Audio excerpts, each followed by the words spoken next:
Welcome, brave souls, to Fear File Chronicles, your one-way ticket to spine-chilling stories and terrifying tales. Tonight, we'll be diving into the darkest corners of the human mind with the story. I was born and raised in a cult. When I escaped, I learned that their beliefs were real. Part 2, penned by the twisted mind of Adamantius. Together, we'll explore the unexplained and face our deepest fears. But before we begin, if you enjoy trembling in terror, be sure to hit that like button, share this video with your fellow fear fanatics, and subscribe to our channel. Don't forget to click the bell notification so you never miss an eerie episode. Your support truly means the world to us, so feel free to leave a comment below to join the Fear File Chronicles community. Now, without further ado, let's unravel the mysteries of the unknown together as we delve into tonight's fear-inducing story. I was born and raised in a cult. When I escaped, I learned that their beliefs were real. Part 2. Dim the lights and prepare yourself for a chilling journey into the Fear File Chronicles. It didn't take long for the forest to close in on me, rattling my sense of direction. I tried my best to keep heading forward, but as I jumped over thick roots and ran around bushes, the task became increasingly difficult. All I could do was keep moving and pray that I was getting further away from the compound. I had overestimated how long I could run in such uneven terrain, and soon I was too exhausted to keep up a jogging pace. Blood ran like rapids around my ears, and I had to take ragged, uneven breaths before I could steady my breathing. Although I couldn't hear anyone chasing after me, I knew that stopping now would mean certain death. They always found runaways, and they always brought them back. And if I was to survive this, I had to keep going further and faster than anyone else before. In the dark, it was impossible to discern whether I was moving in circles, but I promised myself to keep going, no matter how slowly. No effort was in vain if it held even the slightest chance of getting me further away from that rotten place. Once my breathing returned back to its regular rhythm, I began to listen to the forest as I walked.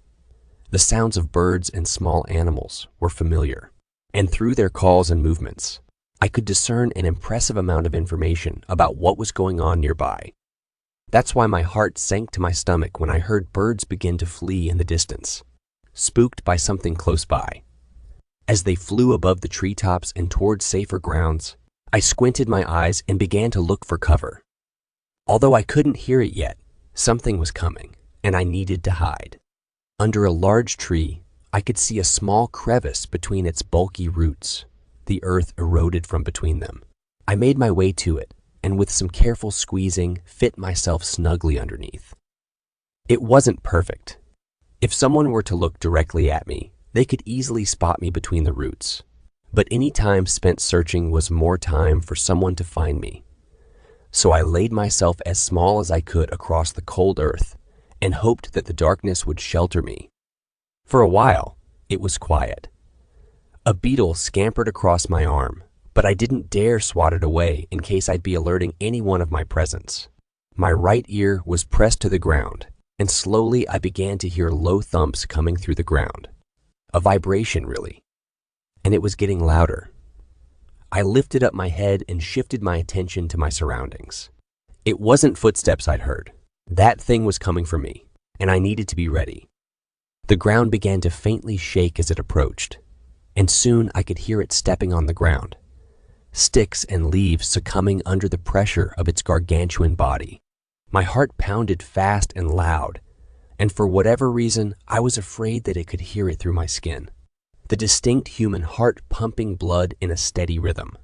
It was close now, moving somewhere behind me, stopping every once in a while to gauge its surroundings.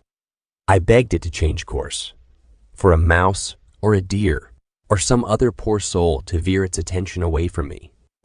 But the forest kept quiet. It's like no living thing wanted to be near it, including me. The thing moved closer and closer, and for a faint moment I was convinced that it was sneaking up on me.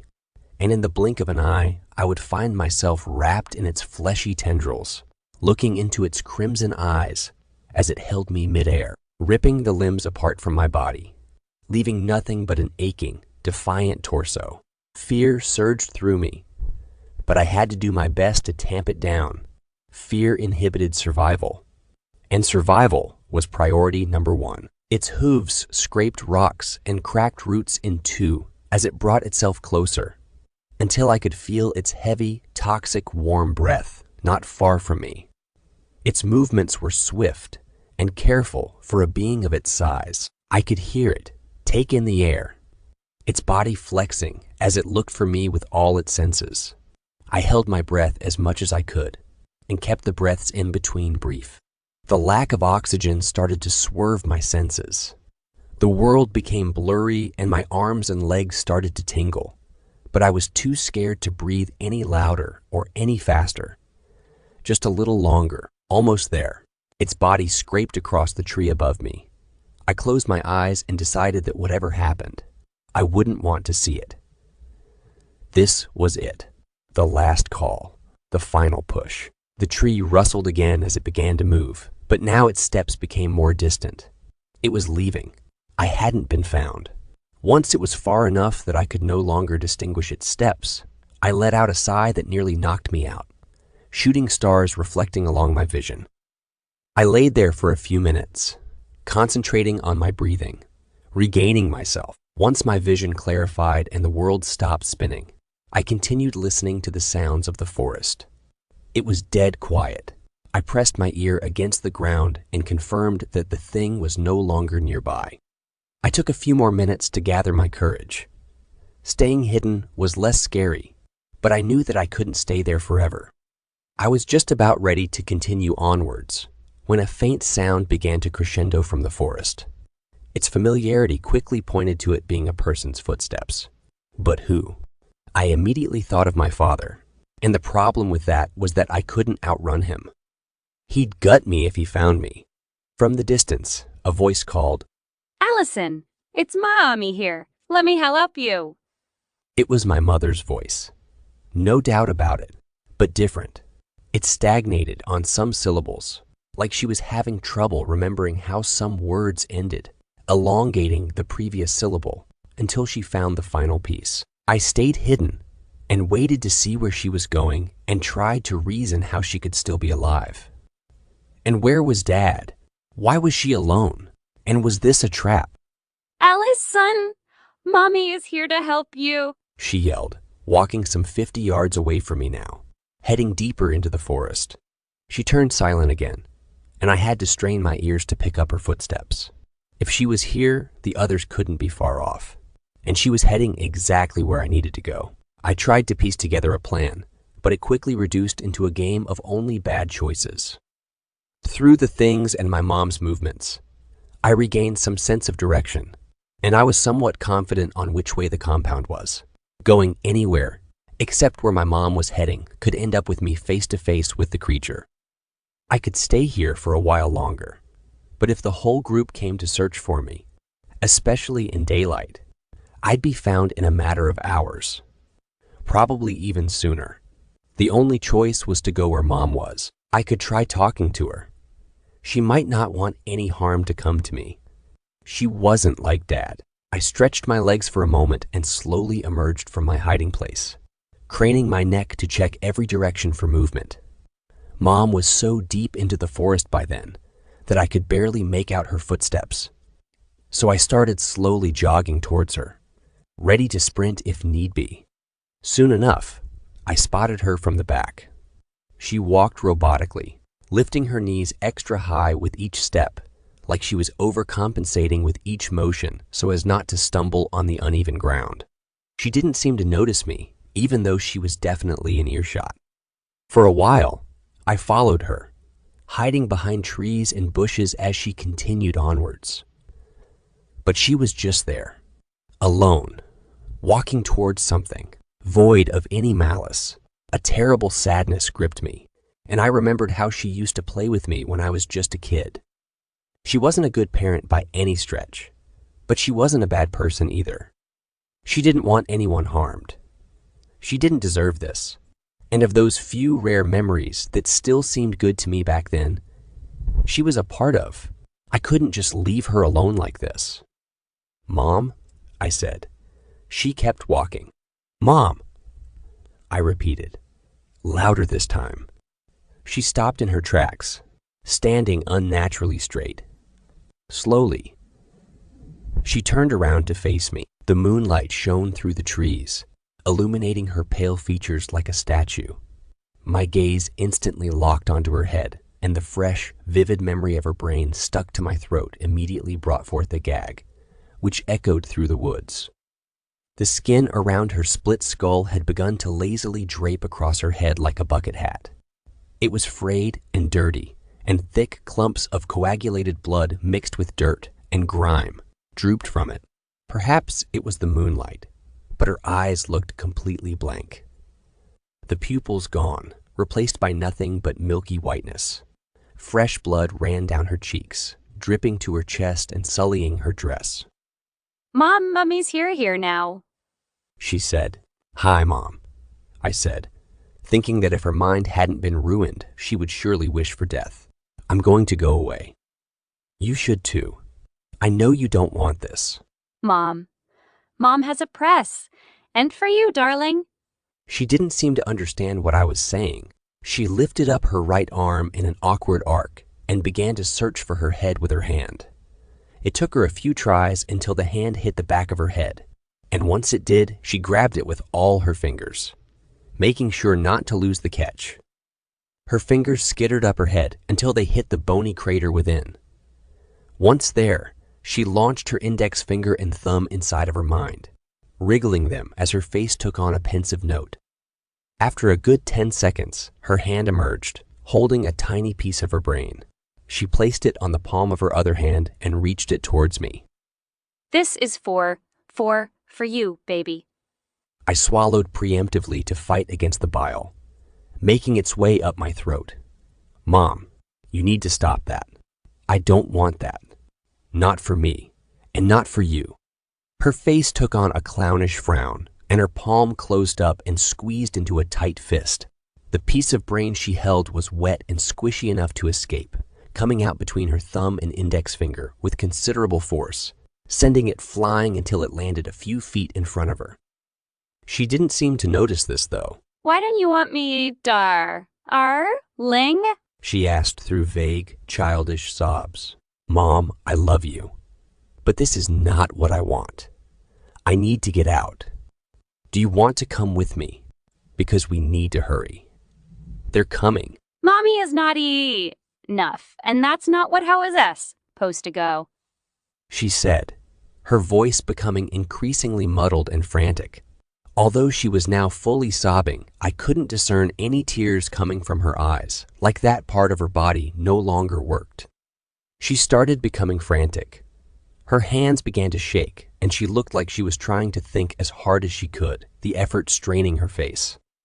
She reminded me of some of the older people in the group, when their minds started to betray them, and they no longer remembered the world which they inhabited and the people that they knew.